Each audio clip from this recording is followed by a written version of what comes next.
نہ ہی پانی تھا۔ انہوں نے بہت سے درخت اگائے، پھر ان کو کاٹا اور پہاڑ پر بیٹھ کے کشتی تیار کرتے رہے۔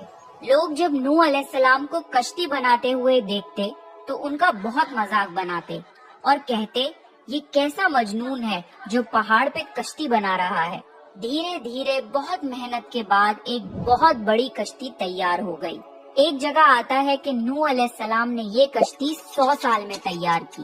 اس کشتی کی لمبائی 300 گز، اونچائی 30 گز اور چوڑائی 50 گز تھی۔ ایک اندازے کے مطابق اس کشتی کی لمبائی 1 کلومیٹر سے زیادہ تھی اور گہرائی 30 ہاتھ تھی۔ یہ کشتی عام کشتیوں کی طرح اوپر سے کھلی ہوئی نہیں تھی، بلکہ اس کو جیسے نیچے سے بند کیا گیا تھا ویسے ہی اوپر سے بھی بند کیا گیا تھا، تاکہ اوپر سے جو بارش برسے وہ انہیں نقصان نہ دے۔ اس کشتی کے 3 فلورز تھے اور ہر فلور میں ایک دروازہ تھا۔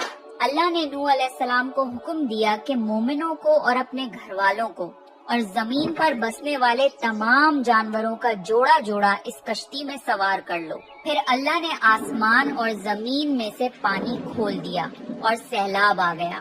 اس سیلاب نے دنیا میں رہنے والے انسان اور جانور سب کو غرق کر دیا۔ طوفان کا پانی پہاڑوں سے بھی اوپر ہو گیا اور صرف نوح علیہ السلام کی کشتی اس طوفان میں باقی رہی۔ صرف وہی لوگ اور جانور بچے تھے جو کشتی پر سوار تھے۔ اتنے بڑے نبی ہونے کے باوجود نوح علیہ السلام کا بیٹا کشتی پر نہ آیا۔ نوح علیہ السلام نے اسے پکارا کہ میرے بیٹے اس کشتی میں آ جا اور کافروں کا ساتھی نہ بن، لیکن اس نے کہا کہ میں کسی پہاڑ کی چوٹی پر پناہ لے لوں گا جو مجھے اس پانی سے بچائے گی۔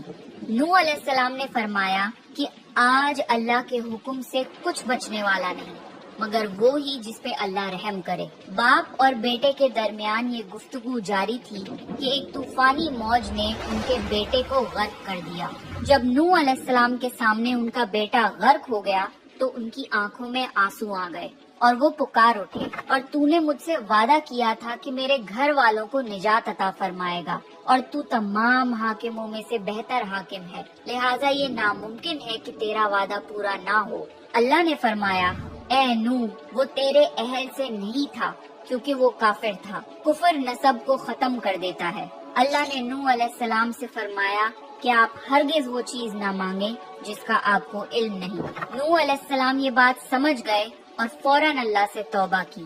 فرمایا اے میرے پروردگار، میں تیری ہی پناہ چاہتا ہوں اس بات سے کہ تجھ سے وہ مانگوں جس کا مجھے علم نہیں۔ اگر تو مجھے نہ بخشے گا اور مجھ پر رحم نہ کرے گا تو میں خرابی والوں میں ہو جاؤں گا۔ کشتی نوح علیہ السلام